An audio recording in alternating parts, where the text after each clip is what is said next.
Men millionerman. Qo'yib, bravo! Yo'q. Ha, millioner. Lekin men bu yerga millionerligimni aytib maqtanish uchun kelmadim. Hatto men millioner bo'lsam ham.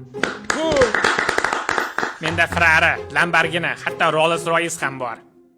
Xo'sh, nima qilib shunga? To'g'ri, oddiy jentrada kelganimni ko'rib, gapimga shubha qilishingiz mumkin, lekin bu kibrni sindirish uchun edi. Mening ko'plab bahaybat uylarim ham bor. Mening hatto har bitta davlatda o'z uyim bor. Lekin gap bunda emas. Gap shundaki, sen ham menda bor narsalarga erishishing mumkin. Agar bunga chin dildan ishonsang. Men ishonaman. Boy bo'lishning 4 ta asosiy qoidasi bor. Birinchi qoida: institutni tashlab ket. Nahi kerak institut. Sen u yerga borib hech qachon boyib keta olmaysan. Sen faqatgina boyish orqali boyib keta olasan. Naqadar dono gaplar. Ikkinchi qoida: seni qo'lingdan keladi. Lekin qanaqa qilib bu qoida bo'lishi mumkin? Uchinchi qoida: to'rtinchi qoida: Lekin hech nima demadingiz-ku.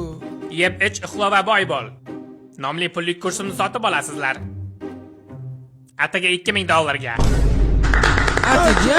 Tavakkal qilishdan hech qachon qo'rqma. Boylik, pullar, imkoniyatlar barchasi sen tomon oqib keladi. Sen uchun maxsus 90% skidka bilan $2000.